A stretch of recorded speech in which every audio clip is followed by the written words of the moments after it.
GRIAS Academy. With the union executive. So what is meant by union executive? So we have already seen in our first class what. So union executive, its center includes the president, vice president, PM, council of members or ministers, and the attorney general of India. Okay, so union executive in the Indian constitution has been mentioned in the part 5 from articles 52 to 78. Article 52 to 78 and part 5. Okay, so it consists of president, vice president, PM, council of ministers, and the attorney general of India. So మనకి executive అంటే వీళ్ళందరూ గుర్తు రావాలి, ఒక్కరిని మర్చిపోయినా that is wrong. So మీకు ఎగ్జామ్లో చూస్ correct ఎలా వస్తుంది, which of the following are the members of union executive అని అడుగుతారు. సో అక్కడ president, vice president, PM and council of ministers and advocate general అని ఒకవేళ మెన్షన్ చేస్తే అడ్వకేట్ జనరల్ ఎక్కడ ఉంటారు, స్టేట్లో. సో అప్పుడు ఈ ఆప్షన్ కొట్టేసేయాలన్నమాట. So advocate general will be the part of state executive, not at the centre. So సెంటర్లో ఎవరు ఉంటారు, attorney general. Okay, so part 5 articles 52 to 78. It consist of president, vice president, PM, council of members, attorney general of India. So first very important topics is president of the India. So what is the qualification for a contestant to become the president of India?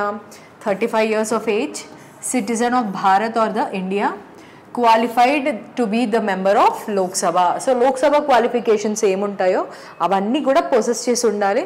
And shall not hold any office of profit under any government. So ఒక government related ఏ ఆస్పెక్ట్లో కూడా work చేస్తూ ఉండకూడదు అని చెప్పి దీని meaning అనమాట.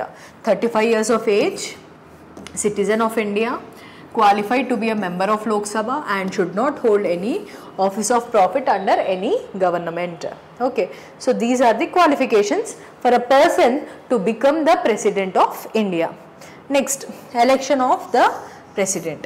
So 50 electors should be the proposers and 50 members should be the seconders. అంటే ఒక 50 members MPs ఒక పర్సన్ని మేము వీళ్ళని ప్రపోజ్ చేస్తున్నాము అని ప్రపోజ్ చేయాలి. అండ్ నెక్స్ట్ ఇంకొక 50 members ఆఫ్ ఎంపీస్ ఏమో మేము కూడా సపోర్ట్ చేస్తున్నాము అని సెకండర్స్ లాగా అంటాం అనమాట. అంటే 50 members ప్రపోజ్ చేయాలి, 50 members సపోర్ట్ చేయాలి. సో వీళ్ళని ప్రపోజర్స్ అంటాం, వీళ్ళని సెకండర్స్ అంటాం. ఓకే, సో ఎలక్షన్ సిస్టమ్ ఎలా జరుగుతుంది అంటే ఇండైరెక్ట్ ఎలక్షన్. సో మనము ఎప్పుడు కూడా ఓట్స్ ఎవరికి ఇస్తాము, ఫర్ ఎమ్మెల్యేస్ అండ్ ఎంపీస్. ఎప్పుడు కూడా మనం మిగతా వాళ్ళకి ఓటు వేయము. So how is president elected then? Indirectly through the MPs and the MLAs. Okay, so ఎలా ప్రాసెస్ని ఏమంటాము అని అంటే proportional representation by means of a single transferable vote. So ఈ ప్రాసెస్ని ఏమంటాము అని అంటే proportional representation by single transferable vote. Okay, so ఇప్పుడు మనకి మెయిన్స్లో కానీ చూస్ ద కరెక్ట్లో కానీ proportional representation by means of a single transferable vote is the process used for electing who among the following అని అన్నప్పుడు మన ఆన్సర్ మాత్రం కంపల్సరీ ప్రెసిడెంట్ ఉండాలి.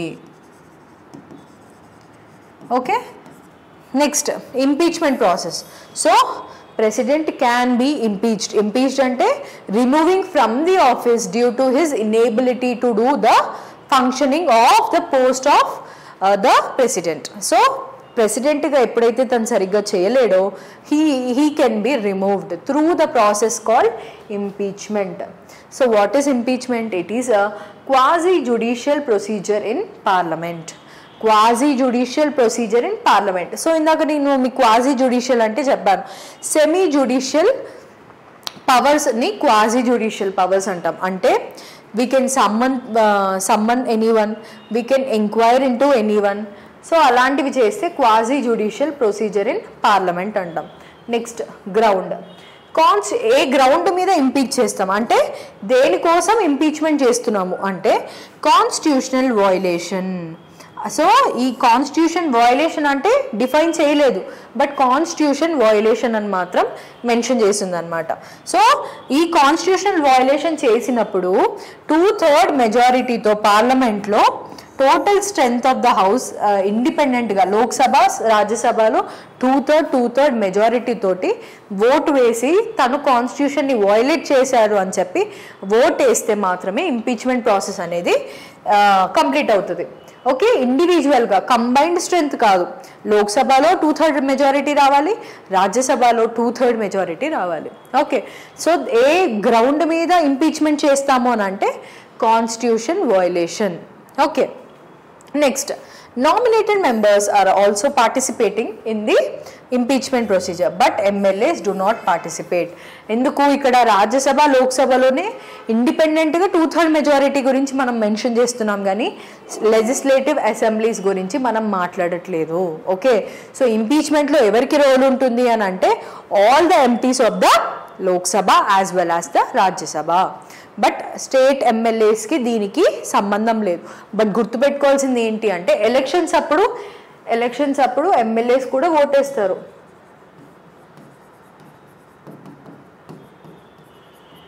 సో ఎమ్మెల్యేస్ కూడా ఓటేస్తారు, కానీ ఇంపీచ్మెంట్ అప్పుడు ఎమ్మెల్యేస్కి ఏమీ సంబంధం ఉండదు.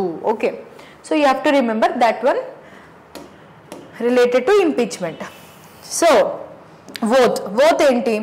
faithfully execute the office and devote to protect and defend the constitution అనేది అతను ఓట్ చేస్తారు. ఇట్లా పెట్టి చేయిస్తారు కదా, చేయించేది ఎవరు అంటే chief justice of India.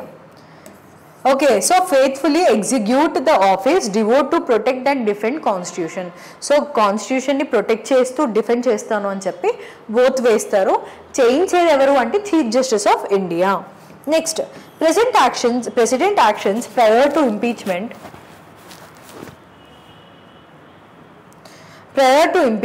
will not get affected. So ఒకవేళ ప్రెసిడెంట్ బిఫోర్ ఇంపీచ్మెంట్ ప్రాసెస్ అంతా అవ్వకముందు, బిఫోర్ ఇంపీచ్ అవ్వకముందు, during the process of impeachment అయినా కూడా ఏదన్నా బిల్కి కానీ లాకి కానీ అసెంట్ ఇస్తే వాటి మీద ఎటువంటి ఎఫెక్ట్ ఉండదు. సో ఇప్పుడు బిల్ అసెంట్ ఇవ్వటం వల్ల అది లా అయింది. సో ఆ లాని మళ్ళీ అరే ఇప్పుడు ప్రెసిడెంట్ రీసెంట్గా ఇచ్చాడు కదా, ఆయన ఇప్పుడు ఇంపీచ్ అయిపోయాడు కదా అని చెప్పి కొట్టేస్తామా అంటే కొట్టేయము. So law will be continued. Okay, president impeach అయిన తర్వాత he is not president anymore. So అప్పుడు అతనికి ఏం బాధ్యత లేదు, అతను ఏం చేయలేడు. బట్ ఎప్పుడైతే ప్రెసిడెంట్గా పవర్లో ఉన్నాడో during the process of impeachment also అతను చేసిన బిల్స్ అన్నీ కూడా అవి అలానే ఉంటాయన్నమాట. So they will be in force. Next, so conditions of office. So ఒకవేళ వేకెన్సీ వస్తే ప్రెసిడెంట్ ఆఫీస్లో temporary filled by vice president or CJI అంటే chief justice of India or the senior most judge in supreme court in order. Okay, so president ఎప్పుడైనా అతని health వల్ల vacancy వచ్చినా, లేకపోతే సడన్గా అదే హెల్త్ ఎమర్జెన్సీ కానీ సడన్గా ఇంకేదైనా ఇష్యూస్ వల్ల అతను ప్రెసిడెంట్ పోస్ట్ నుంచి వెకేట్ అయినా, లేకపోతే టెంపరీగా అయినా పర్మనెంట్గా అయినా, దెన్ ఎవరు ఫుల్ఫిల్ చేస్తారు? Temporary filled by the vice president, the chief justice of India, the senior most judge of the supreme court in order. అంటే ఏంటి? ఒకవేళ second chief justice of India senior most, తన తర్వాత ఇంకో జడ్జి ఉంటారు. ఒకవేళ ఆ జడ్జి కూడా ప్రెసిడెంట్ పొజిషన్లోకి రాలేకపోతే ఆ నెక్స్ట్ జడ్జిని రిక్రూట్ చేస్తారనమాట అలా. Next, newly elected president will be the office in for full time. So ఇలా వీళ్ళు టెంపరీగా ఉంటున్నారు కదా ప్రెసిడెంట్ పోస్ట్లో. ఆ తర్వాత ఎవరైతే వస్తారో ప్రెసిడెంట్ పోస్ట్కి వాళ్ళు 5-year టర్మ్స్ తర్వాత ఫుల్ టర్మ్కి ప్రెసిడెంట్గా ఎలెక్ట్ చేసుకుంటామన్నమాట. నెక్స్ట్, ప్రెసిడెంట్కి ఒక స్పెషల్ ప్రివిలేజ్ ఉంటుంది. What is that? It is the legal immunity. So no criminal proceedings during his term of office. So criminal charges ఏమి కూడా మనము ప్రెసిడెంట్ పైన తన పోస్ట్లో ఉన్నప్పుడు వేయటానికి లేదు. Okay, next executive powers. So ఇప్పుడు మనము ఎలక్షన్ చూసాం, ఇంపీచ్మెంట్ చూసాం, ఓత్ చూసాము, వేకెన్సీ అయితే కండిషన్స్ ఎలా ఫిల్ చేస్తారో చూసాం, అన్నీ చూసాం, లీగల్ ఇమ్యూనిటీ చూసాం. Executive powers. So executive powers ఏంటి అని అంటే all executive actions of the centre are conducted or transaction of business rules are in the name of the president. So he also administers duties, declares areas as schedule area.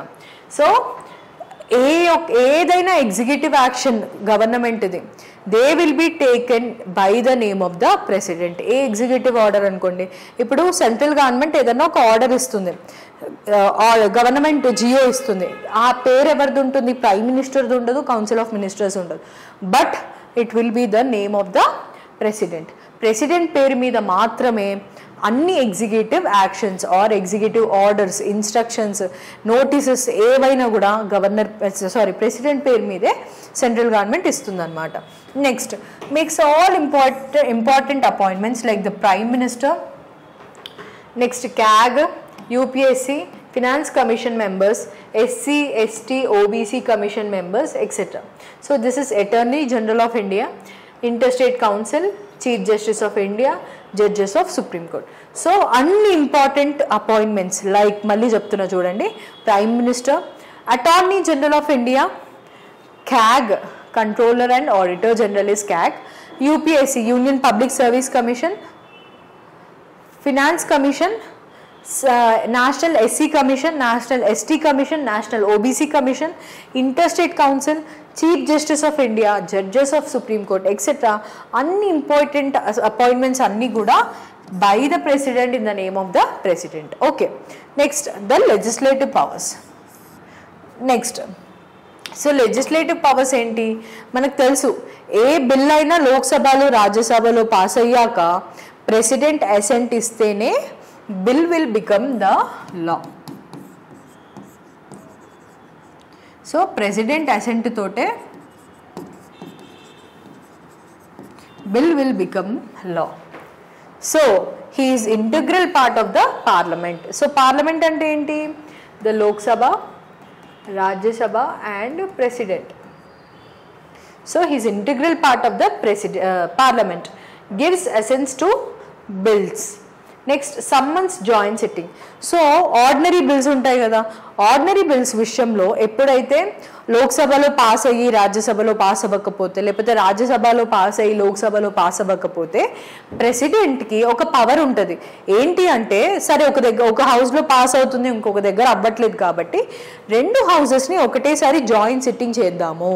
Joint sitting చేసి majority చేసి ఒక majority వస్తే ఆ bill pass అవుతుంది, లేకపోతే దాన్ని null and వైడ్గా declare చేయొచ్చు. ఓకే, సో అలాంటి పవర్ సమ్మన్స్ జాయింట్ సిట్టింగ్ అంటే రెండు హౌసెస్ని టుగెదర్ కూర్చోబెట్టి ఆ లాని ఇంట్రడ్యూస్ చేసే బాధ్యత he can summon by the president. Next, summons prorogues houses, dissolves Lok Sabha. So మనకి బడ్జెట్ సెషన్స్ 3 సెషన్స్ ఉంటాయి. ఓకే, సో బడ్జెట్ సెషన్ అని, అట్లా వింటర్ సెషన్ అని 3 సెషన్స్ ఉంటాయి. ఆ సెషన్స్ అప్పుడు అందరినీ రమ్మని సమ్మనింగ్ అంటే రమ్మని చెప్పడం అనమాట. సో సమ్మన్ చేయడము, ప్రోరోగ్ చేయడము, లేదంటే పోస్ట్పోన్ చేయడం కానీ, ఇట్లా డిజాల్వింగ్ ఆఫ్ లోక్సభ కూడా అన్నీ కూడా ప్రెసిడెంట్ చేతిలో, ప్రెసిడెంట్ యొక్క లెజిస్లేటివ్ పవర్ కిందకు వస్తాయన్నమాట. He addresses the parliament first session after general election and first session of every year. So general election అంటే మనకి ఇండియాలో 5 years.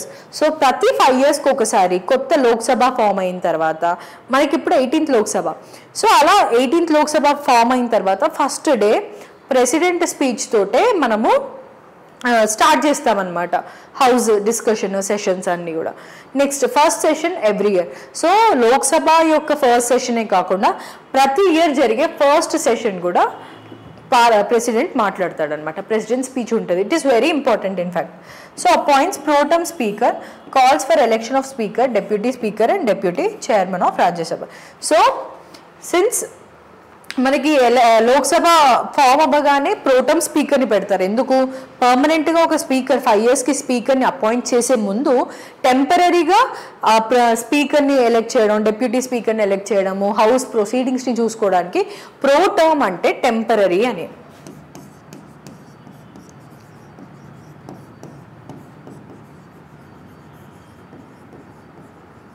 సో టెంపరీ స్పీకర్ని అపాయింట్ చేయటము, call for elections of speaker, deputy speaker and deputy chairman దేనికి ఉంటారు, రాజ్యసభకి. Okay, so these are some important legislative powers. Next, he nominates 12 members to Rajya Sabha and 2 members to Lok Sabha, but this has been removed by 104th Constitutional Amendment Act 2020. So 12 members in the Rajya Sabha in the fields of art, social service etc. అలా 12 మెంబర్స్ని మనకు అలానే సచిన్ టెండూల్కర్ని వాళ్ళని వీళ్ళని appoint చేసింది ఇదే క్లాజ్లో అనమాట. అండ్ 2 ఆంగ్లో ఇండియన్స్,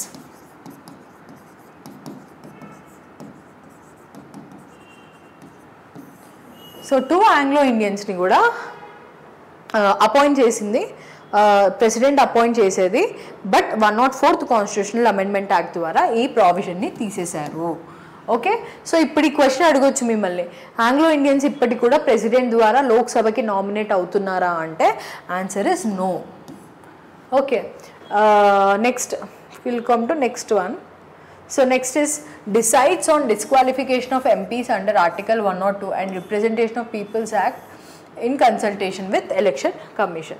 So ఏమవుతుంది, President is having power to disqualify the MPs under Article 102. So article 102 ప్రకారము ప్రెసిడెంట్కి ఒక ఎంపీని డిస్క్వాలిఫై చేసే కెపాసిటీ ఉంటుంది under article 102 and representation of peoples act in consultation with election commission. So election కమిషన్తో మాట్లాడుతూ ఇతను మన ఎంపీగా ఇంకా కంటిన్యూ చేయడానికి డిస్క్వాలిఫైడ్ అని చెప్పి under article 102 and representation of people act ద్వారా అతన్ని డిస్క్వాలిఫై చేసే పవర్ ప్రెసిడెంట్కి ఉంటుంది. Gives permission to introduce money bills. So money bills are special bills. So ఆ బిల్స్ అవన్నీ మనం నెక్స్ట్ క్లాస్లో మాట్లాడుకుందాం. సో మనీ బిల్స్కి పర్మిషన్ ప్రెసిడెంట్ ఫస్ట్ ఇవ్వాల్సిందే. First prior permission of president ఉన్నాకే మనీ బిల్స్ ఇంట్రడ్యూస్ చేస్తారనమాట. Next, consider state bills reserved by governor. So నిన్న మనం చెప్పుకున్నాము ఏంటి centre state రిలేషన్స్లో one of the problem ఏంటి అంటే గవర్నర్ ఉంటాడు కదా స్టేట్కి. సో గవర్నర్ ఏం చేస్తాడంటే ప్రెసిడెంట్కి కొన్ని బిల్స్ పంపిస్తాడనమాట అసెంట్ ఇవ్వమని. సో ఆ బిల్స్ అన్నిటినీ ప్రెసిడెంట్ కేర్ టేక్ చేస్తాడు, అంటే చూసి ఎస్ అయితే ఎస్, నో అయితే నో అని చెప్పి పంపిస్తాడు అనమాట. కానీ చాలాసార్లు ఏమవుతుంది, గవర్నర్ ఈ ప్రెసిడెంట్ దగ్గరికి ఎందుకు పంపిస్తాడు అని అంటే governor is appointed by the central government కదా. సో సెంట్రల్ గవర్నమెంటే ప్రెసిడెంట్ని కూడా సపోర్ట్ చేస్తుంది. కాబట్టి గవర్నర్ పంపించాడు అంటే జనరల్గా ఆ బిల్ ఎప్పుడు కూడా అక్కడ ఆగిపోతుంది అనమాట. It will be with hold. So అక్కడే ప్రెసిడెంట్ దగ్గర ఆగిపోతుంది అనమాట ఆ బిల్. సో దట్ ఏమవుతుంది స్టేట్ అసెంబ్లీలో, సో ఆ బిల్గానే ఉంటుంది, లాగా మారదనమాట. సో లాగా మారితేనే కదా ఎన్ఫోర్స్మెంట్ ఉంటుంది. సో లాగా మారకుండా ఆపటానికి గవర్నర్ ప్రెసిడెంట్ దగ్గర పంపిస్తాడు bill. Okay, so considers state bills reserved by governor. Next, ordinance making power under article 123. So ordinance ఎప్పుడు చేస్తాము అంటే when the parliament is not in session. So 3 sessions ఉంటాయి. వెన్ ఎవర్ ఏదైనా emergency, ఇప్పుడు Covid వచ్చింది, Covid అప్పుడు ఒకవేళ మనకి సెషన్స్ అవ్వట్లేదు అనుకోండి, ఇమ్మీడియట్గా లాక్డౌన్ అనే ఆర్డినెన్స్ తీసుకొచ్చింది. సో ఆర్డినెన్స్ తీసుకునే కెపాసిటీ ఏంటి అంటే on the recommendation of PM and council of ministers the president will make the ordinance. Okay, next, reports of CAG, Election Commission, UPSC etc. are submitted to Parliament by him. Okay, so ఈ reports every year CAG reports చేస్తూ ఉంటాడు, election commission చేస్తుంది, UPSC చేస్తుంది. UPSC దేని గురించి చేస్తుంది, ఈ recruitments ఉన్నాయి, ఇవి రిక్రూట్మెంట్స్ ఇలా చేసాం, మేము ఇంత మంచిగా చేసాం, ఇంత మా బడ్జెట్ ఎక్సెట్రా అన్నీ ఇంక్లూడ్ చేసి ఒక రిపోర్ట్ చేస్తారు. ఆ రిపోర్ట్ ప్రెసిడెంట్ వెళ్ళి పార్లమెంట్లో సబ్మిట్ చేస్తాడు అనమాట. So these are some legislative powers of the President. Coming to financial powers. So money bills are introduced with prior permission of President of India. So money bills ante nothing but they are also bills which are declared as money bills by Speaker of the Lok Sabha. So Speaker of the Lok Sabha చెప్తుంది అనమాట ఈ bill money bill అని. So money bill అన్న ప్రతి ఒక్క money bill కూడా ఎప్పుడు ఎలా ఇంట్రడ్యూస్ చేస్తామంటే prior recommendation of the president of India. So ఒకవేళ స్పీకర్ ఇది మనీ బిల్ అని చెప్తే ప్రెసిడెంట్ రికమెండ్ చేయాలి ఇది ఇంట్రడ్యూస్ చేయండి అని, అప్పుడు మాత్రమే మనీ బిల్ని ఇంట్రడ్యూస్ చేస్తాం. Next president constitute finance commission. So finance commission appointment కూడా it is by the president. He causes budget to be laid before the parliament. So పార్లమెంట్లో budget under article 112 annual financial statement కూడా మనకి introduce చేసేది ప్రెసిడెంటే. For unforeseen expenditure he can make advance out of contingency fund of India. So కొంత amount from contingency amount తను పక్కన తీసి పెట్టొచ్చు అనమాట for unforeseen emergencies like disasters కానీ, పాండమిక్స్ కానీ, ఎపిడమిక్స్ వచ్చినప్పుడు కానీ, అలాంటి వాటి సిచ్యువేషన్స్ కోసం కొంత అమౌంట్ పక్కన పెట్టమని కూడా ప్రెసిడెంట్ చెప్పొచ్చు. Next demands for grants recommended by him. So grants కోసం కూడా అతను రికమెండేషన్స్ చేయొచ్చు అనమాట, గ్రాంట్స్ ఇవ్వమని కూడా డిమాండ్ చేయొచ్చు అనమాట. Next judicial powers. So appoints judges of supreme court and high court. So appointment of judges కానీ సుప్రీం కోర్ట్ కానీ మనం ఆల్రెడీ ఎగ్జిక్యూటివ్లో కూడా చూసాం. క్యాగ్ కానివ్వండి, యూపీఎస్సీ మెంబర్స్ కానీ, పిఎం, కౌన్సిల్ ఆఫ్ మినిస్టర్స్ అందరూ అపాయింట్ అయ్యేది కూడా ఇదే. కానీ ఎక్స్క్లూజివ్గా ఇక్కడ జ్యుడిషియల్ పవర్స్ అంటున్నాం కాబట్టి judiciary related appointment supreme court, high court judges, chief justice అందరూ కూడా they are appointed by the president of India. Next he can ask for advice to supreme court advisory jurisdiction and advice is not binding on him. So ఎప్పుడైనా ప్రెసిడెంట్కి ఒక విషయంలో ఒక confusion ఉంటే అప్పుడు సుప్రీంకోర్టుని advise అడగొచ్చు. దాన్ని మనం అడ్వైజరీ జ్యూరిస్డిక్షన్ ఆఫ్ సుప్రీంకోర్ట్ అంటాం. ఓకే, సో ఆ అడ్వైస్ అడిగి, సో ఆ అడ్వైస్ ఏదన్నా అయి ఉండొచ్చు, బట్ ప్రెసిడెంట్ అదే పాటించాలనే రూల్ ఏం లేదన్నమాట. అది పాటించవచ్చు, పాటించకపోవచ్చు. సో అడ్వైస్ అడిగితే సుప్రీంకోర్టు మాత్రం కంపల్సరీ ఇవ్వాలి. కానీ అది ఇచ్చింది కదా అని చెప్పి తను అది ఏమంటారు అడ్వైస్ పాటించాల్సిన అవసరం మాత్రం మ్యాండేటరీ కాదు.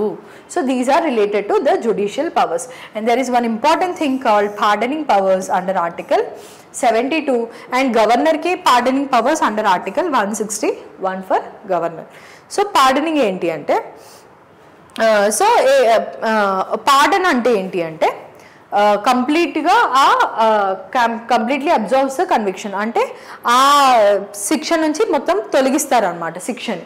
నెక్స్ట్ కమ్యూటేషన్ అంటే సో క్వాలిటీ ఆఫ్ కన్విక్షన్ని మారుస్తారు. అంటే ఇప్పుడు డెత్ సెంటెన్స్ ఉందనుకోండి, సో క్వాలిటీ మారుస్తారు అంటే డెత్ సెంటెన్స్ నుంచి he can be given life imprisonment. So దాన్ని కమ్యూటేషన్ అని అంటాం. రెమిషన్ అంటే period of sentences changed and not the nature of convention. So ఒకవేళ లైఫ్ ఇంప్రిజన్మెంట్ ఒక పర్సన్కి పనిష్మెంట్ ఉందనుకోండి, సో లైఫ్ ఇంప్రిజన్మెంట్ అంటే మొత్తం కదా, సో లైఫ్ ఇంప్రిజన్మెంట్ నుంచి 14 years ఆఫ్ ఇంప్రిజన్మెంట్ అని చెప్పి ఇవ్వచ్చు. దాన్ని రెమిషన్. సో రెమిషన్ అంటే టైం తగ్గిస్తాం అనమాట. రెస్పైట్ అంటే ఏంటంటే కొన్ని స్పెషల్ రీజన్స్ వల్ల, స్పెషల్ ఫ్యాక్ట్ వల్ల సెంటెన్స్ని తక్కువ చేస్తాం. సో 14 years ఉందనుకోండి, దాన్ని మనము ఎగ్జాంపుల్ 4 years 5 years చేయటం. ఎందుకు? స్పెషల్ రీజన్స్ లైక్ ప్రెగ్నెన్సీ అవ్వచ్చు, లేకపోతే చిల్డ్రన్ అయ్యి ఉండొచ్చు, ఉమెన్ విత్ డిసీజెస్ అయ్యి ఉండొచ్చు, లేకపోతే men with any medical issues అయ్యి ఉండొచ్చు. అలాంటి స్పెషల్ రీజన్ కోసం మనము లెస్సర్ సెంటెన్స్ అయ్యి ఉండొచ్చు. Next reprieve, stay in execution of sentence for a temporary period. అంటే రిప్రైవ్ అంటే ఏంటంటే కొంతకాలమే ఇంకా పనిష్మెంట్ తీసుకొని బయటకు వచ్చేయచ్చు అనమాట. దాన్ని రిప్రైవ్ అంటాం మనం. Next, so these are some judicial powers. Next, only president have pardoning power on death penalty, court martial and crimes committed on the union laws. So ప్రెసిడెంట్కి దేని మీద పార్డనింగ్ పవర్స్ ఉంది? డెత్ పెనాల్టీ మీద, లేదంటే court martial వేసిన crimes మీద, and also crimes committed on union laws. కానీ గవర్నర్కి ఇవి ప్రావిజన్ లేదన్నమాట. డెత్ పెనాల్టీ గవర్నర్ డీల్ చేయొచ్చా అని క్వశ్చన్ అడుగుతారు చూసే కరెక్ట్లో. No, only president of India can deal with the death penalty. So death పెనాల్టీని లైఫ్ సెంటెన్స్గా మార్చాలన్నా, అలా లేకపోతే డెత్ పెనాల్టీ నుంచి తప్పించాలన్నా, అట్లాంటివన్నీ కూడా డెత్ పెనాల్టీ ప్రెసిడెంట్కే ఉంటాయి. కోర్టు మార్షల్ ఇచ్చిన పనిష్మెంట్స్ అయినా కూడా తగ్గించాలి అంటే ప్రెసిడెంట్కే ఉంటాయి అన్నమాట. Next, supreme court guide lines, can't demand for oral hearing, aid and advice of ministers is necessary and subjected to judicial review except the president decision is arbitrary, malfeasance or discriminatory. So supreme court ఏం చెప్పింది అంటే మీరు ఎప్పుడైతే ఇలాంటి death sentence కానీ ఇలాంటి pardoning పవర్స్ని use చేస్తారో అప్పుడు please take the advice of prime minister and council of ministers అని చెప్తుంది సుప్రీంకోర్టు. ఎందుకు? సో వీళ్ళ అడ్వైస్ తీసుకొని అప్పుడు ఇంప్లిమెంట్ చేస్తే మనకి డిస్క్రిమినేటరీ కానీ ఆర్బిటరీ కానీ మాల్ఫిడే డెసిషన్స్ వచ్చే ఛాన్స్ ఉండదు అని చెప్పి సుప్రీంకోర్టు చెప్తుంది. So supreme court asked the president to follow their decision, prime minister and council of ministers. Next, diplomatic powers. So diplomatic powers ante enti, international treaties avvachu, they are all made in the name of the president. So edanna oka treaty, ippudu India oka treaty sign chesindi evartho anna, then aa treaty lo ever పేరు mention చేసి ఉంటుంది? the president, the first citizen of India. First citizen of India is conducting the international treaties. Okay. Next, military powers. The supreme commander of defense forces of India can declare peace, can declare war or peace. So since he is considered as the supreme commander, so మనకి 3 wings ఉన్నాయి కదా, military, army, etc., navy, etc. So ఈ 3 wings కి కూడా అందరికన్నా who is the supreme commander అంటే president. So president చెప్తే he can declare war or peace. So war జరిగేటప్పుడు ఇంకా ఆపేద్దాము అని పీస్ చేయొచ్చు, లేదంటే లేదు కంటిన్యూ చేద్దాము అని కూడా డెసిషన్స్ తీసుకోవాల్సింది ప్రెసిడెంటే. He appoints the chiefs of army, navy and air force. Okay. So వీళ్ళకి సుప్రీం కమాండర్ ఎవరు అని అంటే మళ్ళీ again that is the president, but he appoints the chiefs of army, navy and air force. Next, emergency powers. So emergency అప్పుడు మీకు తెలుసు president rule ఉంటుంది, and also national ఎమర్జెన్సీలో కూడా ప్రెసిడెంటే ప్రొక్లెయిమ్ చేయాలి. Now we are going to have national emergency అని కూడా ప్రెసిడెంటే ప్రొక్లెయిమ్ చేయాలి. Next, state emergency and financial emergency. ఈ 3 ఎమర్జెన్సీస్ టైంలో కూడా everything will be done in the name of the president only. So that is some powers related to emergency. Next, veto powers. So veto powers are also important. Absolute veto అంటే ఏంటి? Withhold for state bills. So state bills ఇందాక చెప్పాను కదా, governor ప్రెసిడెంట్కి reserve చేస్తాడు bills అని చెప్పి. So ఆ బిల్స్ని విత్ హోల్డ్ చేస్తే దాన్ని అబ్సల్యూట్ వీటో అంటాం అనమాట. విత్ హోల్డ్ చేసి దానికి ఏం రెస్పాన్స్ ఇయ్యడు. ప్రెసిడెంట్ ఏం చేస్తాడు అంటే గవర్నర్ ఎప్పుడైతే పంపిస్తాడో లాస్, దానికి ఎస్ చెప్పకుండా నో చెప్పకుండా అలానే పెడతాడు అనమాట. దాన్ని విత్ హోల్డింగ్ పవర్ అంటాం. సో విత్ హోల్డ్ చేస్తే దాన్ని we call it as absolute veto. Absolute veto అంటే విత్ హోల్డ్ చేసి పెడతాం. అండ్ ఆల్సో స్టేట్ బిల్స్కి, ప్రైవేట్ మెంబర్ బిల్స్కి కూడా. ప్రైవేట్ మెంబర్స్ అంటే ఏంటి? మినిస్టర్స్ కాని వ్యక్తులు, మినిస్టర్స్ కాని ఎంపీస్ ఉంటారు కదా, వాళ్ళందరినీ మనం ప్రైవేట్ మెంబర్స్ అని అంటాం అనమాట. సో వాళ్ళు ఇంట్రడ్యూస్ చేసే బిల్స్ని ప్రైవేట్ మెంబర్ బిల్స్ అంటాం. సో ప్రైవేట్ మెంబర్ బిల్స్కి కానీ స్టేట్ బిల్స్కి కానీ అబ్సల్యూట్ వీటో ఉంటుంది. Next, suspensive veto. So absolute దేనికి ఉంటుంది? స్టేట్ బిల్స్కి అండ్ ప్రైవేట్ మెంబర్ బిల్స్కి. Suspensive veto. So president can send a bill for reconsideration of Parliament only once. అంటే ఇప్పుడు ఒక బిల్ వస్తుంది, ఇప్పుడు రాజ్యసభలో లోక్సభలో పాస్ అయిపోయింది, ఒక బిల్లు ప్రెసిడెంట్ అసెంట్ కోసం వస్తుంది. సో నేనే ప్రెసిడెంట్ అనుకుందాం. నేనేం చేస్తున్నాను అంటే ఇది నాకు నచ్చలేదు అని చెప్పి మళ్ళీ ఒకసారి లోక్సభకి రాజ్యసభకి పంపించవచ్చు అనమాట.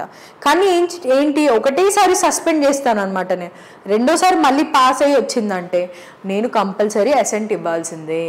దాన్ని one time only we can suspend it. So it is called suspensive veto. So it is not available for money bills. Money బిల్స్కి ఇది పనికిరాదు అనమాట. ఎందుకు మనీ బిల్స్కి పనికిరాదు? ఎందుకంటే already we are taking prior permission of president. ఇందాక మీకు చెప్పాను, స్పీకర్ డిసైడ్ చేస్తుంది మనీ బిల్ ఆర్ కాదా, మనీ బిల్ అవునా కాదా. మనీ బిల్ అని స్పీకర్ డిసైడ్ చేస్తే compulsory prior permission of president ఉండాలి. సో పర్మిషన్ ఆల్రెడీ ఉంది కాబట్టి మనీ బిల్స్కి కానీ అమెండ్మెంట్ బిల్స్కి కానీ ఇది పనికిరాదు. Okay. Next, pocket veto. Pocket veto అంటే ఏంటంటే ప్రెసిడెంట్ దగ్గర ఉంటుంది, అలానే పాకెట్లో పెట్టుకున్నాం అంటే ఏంటి, దాని మీద మనం ఏం యాక్షన్ చూపించట్లేదు. అట్లనే పాకెట్లో పెట్టుకున్నాము అని అంటే యాక్షన్ని చూపించారు అనమాట. అంటే అట్లే విత్ హోల్డ్ చేసి పెట్టుకుంటారు, దాన్ని పాకెట్ వీటో అంటాం అనమాట మనం.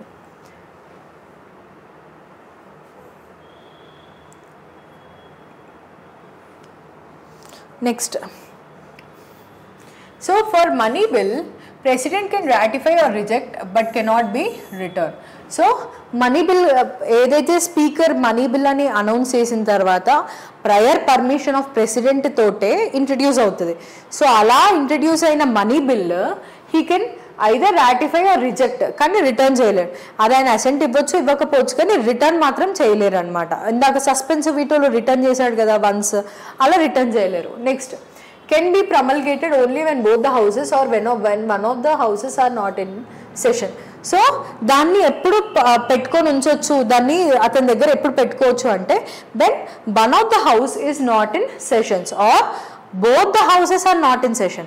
ఒకటి కానీ రెండు హౌసెస్ సెషన్లో లేకపోతే అప్పుడు మాత్రమే he can promulgate it. Okay. Next, shall be submitted before the parliament within 6 weeks after reassembly with a statement explaining circumstances led to an ordinance. If houses are assembled at different dates, later dates are considered. So ఒకవేళ ఒక ordinance ప్రమల్గేట్ చేస్తే ఆ ordinance 6 weeks లోపు introduce చేయాలి. Ordinance ఇప్పుడు లోక్సభ రాజ్యసభ సెషన్స్లో లేవు. So సెషన్స్లో లేవు, అప్పుడు ఏం చేస్తారు వీళ్ళు, ఆర్డినెన్స్ చేస్తారు అండర్ ఆర్టికల్ 123. సో అప్పుడు ఏం చేస్తారు అంటే వితిన్ 6 weeks ఆఫ్ రీఅసెంబ్లీ మళ్ళీ వీళ్ళు సెషన్లోకి వచ్చాక వాళ్ళు ఇంట్రడ్యూస్ చేయాలన్నమాట. ఎందుకు ఆర్డినెన్స్ ఏ సర్కమ్స్టెన్సెస్ వల్ల మనం ఇంట్రడ్యూస్ చేయాల్సి వచ్చింది అని చెప్పి అప్పుడు ఎక్స్ప్లెనేషన్ తోటి 6 weeksలో మళ్ళీ రీఇంట్రడ్యూస్ చేయాలి. That is very important. Okay, so ordinance గురించి అదొక ఇంపార్టెంట్ పాయింట్ అనమాట. నెక్స్ట్, సో మ్యాక్సిమం లైఫ్ ఏంటి అంటే 6 months and 6 weeks. ఒక ordinance will expire after 6 weeks once both of the houses of parliament are in houses but not approved. So ఎప్పుడైతే సెషన్లో లేకపోతేనే ordinance చేస్తాం కదా. సో ఆర్డినెన్స్ చేశాక దాని లైఫ్ టైం ఎంత అంటే 6 months and 6 weeks. ఎందుకు 6 months and 6 weeks? 6 months gap కన్నా ఎక్కువ గ్యాప్ అయితే రాదు సెషన్స్లో. Budget session, monsoon session, winter session. So ఆ మూడు సెషన్స్కి మధ్యలో 6 months గ్యాప్ రాదు.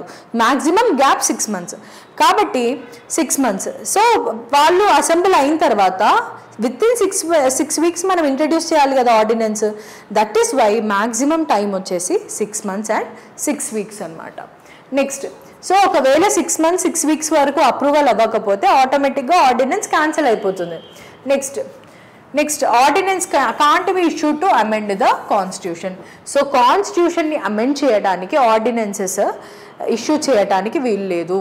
కాన్స్టిట్యూషన్ని అమెండ్మెంట్ చేయాలంటే కాన్స్టిట్యూషనల్ అమెండ్మెంట్ యాక్ట్స్ మాత్రమే by the Parliament, they can only amend the Constitution but ordinances cannot. If Parliament do not approve, actions taken under ordinances do not nullified. అంటే ఒకవేళ parliament approve చేయలేదు అనుకోండి, ఒక ordinance ఉంది Covid related ordinance, ఆ టైంలో budget లేదు కాబట్టి గవర్నమెంట్ ఒక ఆర్డినెన్స్ ఇష్యూ చేసింది. సో కోవిడ్ పాండమిక్లో ఇవి రూల్స్ అండ్ రెగ్యులేషన్స్ ఇవన్నీ ఇలా ఉండాలి గైడ్ లైన్స్ ఇచ్చింది.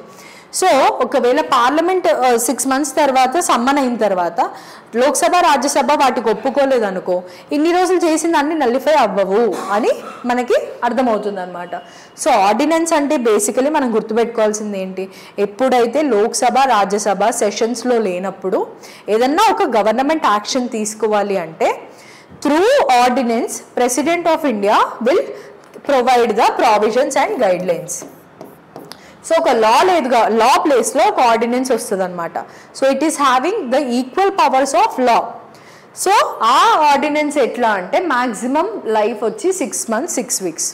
Okay, next, it cannot amend the constitution, and if parliament do not approve the all actions taken under the ordinances do not get nullified. Okay, so these are something about the president you have to remember.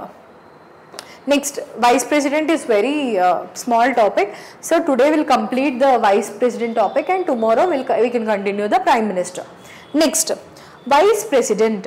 So vice president of India.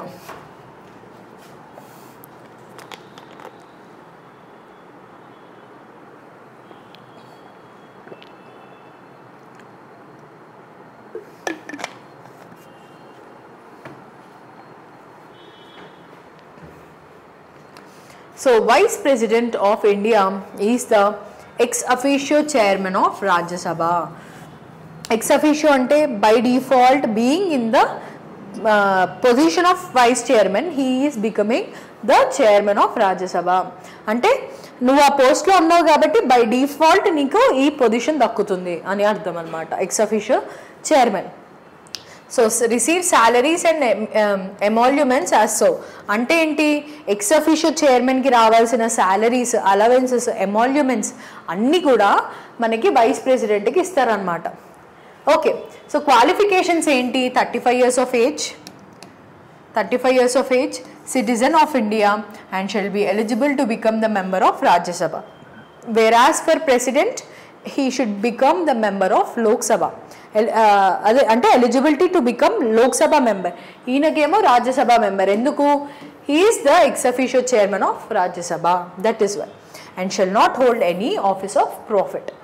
Citizen of India, 35 years of age, Rajya Sabha member eligibility and do not hold any office of profit under any government. Next, election. Elected member, elected by the members of parliament, both elected and nominated. So is elected by the members, both elected members ayi undochu, nominated members ayina, everyone will participate. So 20 members electors are proposers, 20 are seconders. So indaka manam president ki em chestamu, 50 members proposers, 50 members electors, seconders. But vice president ki 20 electors and 20 seconders. Next, election system, same like president. Proportional representation by means of a single transferable vote. Election system is same for the president and vice president. Next, oath and affirmation. Oath and affirmation ela ante faith and allegiance to the constitution and faithful discharge of duties. So faith and allegiance to the constitution and faithful discharge of duties anedi oath lo తీసుకుంటాడు అన్నమాట. Next, term of office 5 years, eligible for reelection. So 5 years చైర్మన్గా వ్యవహరిస్తారు. ఆ తర్వాత మళ్ళీ రీఎలక్షన్కి కూడా eligible, అంటే re-election కూడా పెట్టినప్పుడు మళ్ళీ పార్టిసిపేట్ చేయొచ్చు. సో ఆఫీస్ ఎంత అంటే 5 years. ఆ తర్వాత రీఎలక్షన్కి ఎలిజిబిలిటీ ఉందా అంటే ఉంది. Next administered by president or some person appointed by in that behalf by him. So oath is administered by the president or president available లేకపోతే ఎవరైనా పర్సన్ అపాయింట్ చేస్తే ఆ పర్సన్ ఓత్ తీసుకుంటారు అనమాట. Next, vacancy in office, no substitute mentioned in constitution. So vacancy ఒకవేళ అతనికి health బాగాలేకపోయినా, లేకపోతే అతను రిజైన్ చేసినా, లేకపోతే ఆయనకి ఏమైనా ఎమర్జెన్సీ టైంలో బ్రేక్ తీసుకున్నా కూడా అప్పుడు వేకెన్సీ గురించి మన ఇండియన్ కాన్స్టిట్యూషన్లో మెన్షన్ ఎక్కడా చేయలేదు. కాకపోతే రాజ్యసభ డ్యూటీస్ ఏమో deputy chairman will perform all the duties of the chairman. So రాజ్యసభలో డెప్యూటీ చైర్మన్ కూడా ఉంటారు. డెప్యూటీ చైర్మన్ అన్నీ కూడా చైర్మన్ యొక్క powers and responsibilities, duties and functions అన్నీ కూడా రాజ్యసభలో కండక్ట్ చేస్తారు. Next, can be removed by a resolution of Lok Sabha with effective majority and approved by Lok Sabha with in 14 days. So ఇతన్ని కూడా రిమూవ్ చేయొచ్చు పొజిషన్ నుంచి. ఎలా రిమూవ్ చేస్తామంటే ఒక resolution of the Rajya Sabha. So రాజ్యసభలో ఒక రెజల్యూషన్ తీసుకొని దాన్ని ఎఫెక్టివ్ మెజారిటీతో తీసుకోవాలన్నమాట. అంటే ఏంటి, 2/3 of the majority and also more than 50% of the strength of the Rajya Sabha. So 50% కన్నా ఎక్కువ స్ట్రెంగ్త్ సపోర్ట్ చేయాలి and 2/3% of present and voting ఉండాలి.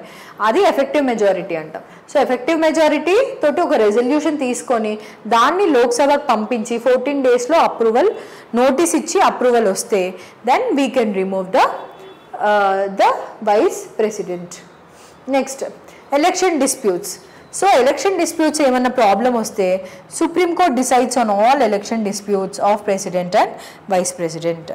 సో మనం గుర్తుపెట్టుకోవాల్సింది ఏంటి, election of president or vice ప్రెసిడెంట్లో ఏమన్నా ఇష్యూస్ వస్తే Supreme Court can handle the election disputes అనేది మనం గుర్తుపెట్టుకోవాలి. నెక్స్ట్ ఎమాల్యుమెంట్స్ అంటే special privileges, salaries, allowances. So they are decided by the Parliament. Like Indian vice president, American vice president also chairs the Senate. So senate అంటే ఏంటి, మనకి ఎట్లా రాజ్యసభ ఉందో అక్కడ వాళ్ళకి ఒక హౌస్ అనమాట సెనేట్ అనేది. సో మన ఇండియన్ వైస్ ప్రెసిడెంట్ ఎలా అయితే రాజ్యసభని చైర్ చేస్తున్నాడు అంటే he is the chairman of the Rajya Sabha, ex officio chairman of Rajya Sabha. In the similar way అమెరికాలో కూడా the vice president is the chairman of Senate. Next, in case of death, illness of President of USA, Vice President takes office for the rest of the term, but it is not in the case of India. So it's just a comparison between Vice President of India and US anamata. So ఒకవేళ President of USA sudden గా చనిపోయినా, if at all illness వచ్చినా కూడా Vice President will continue the term.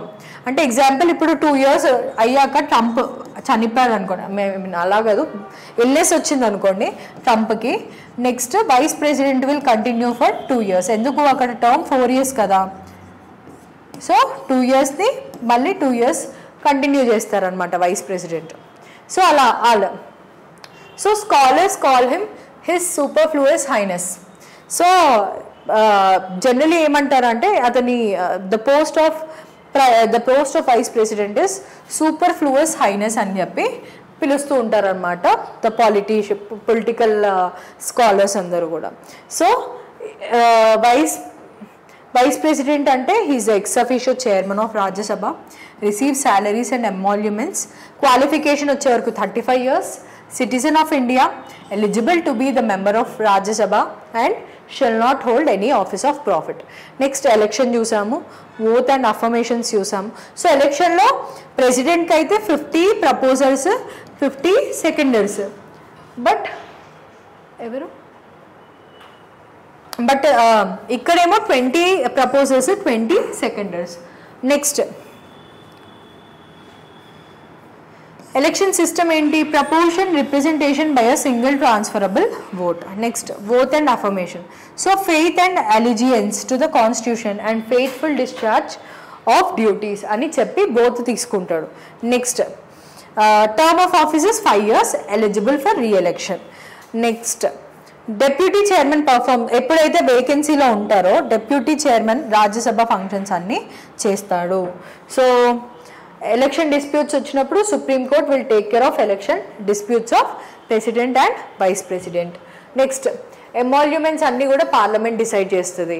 And comparison between American and Indian vice president ఏంటి అంటే he also chairs the Senate similar to the India ex officio chairman of Rajya Sabha ఎలానో అలానే he chairs the Senate. And in case of death or illness of President of USA, Vice President will continue the term of the President of USA. But it is not in case of with the India. So this is something you have to remember with the Vice President. Next, so tomorrow రేపటి క్లాస్లో మనం prime minister and other executive, prime minister, council of ministers, state executive etcetera అవన్నీ రేపు చూద్దాం క్లాస్లో. Okay, thank you. Please revise the syllabus, ఎందుకంటే ఇది చాలా డ్రై ఉంటుంది కాబట్టి అందరూ వదిలేస్తారు ఇది ప్రిపరేషన్, కానీ ఇది డ్రై ఉంటుంది కాబట్టి బాగా చేస్తేనే మనకి చాలా హెల్ప్ఫుల్ అవుతుంది. These are very important for the exams. Okay, thank you.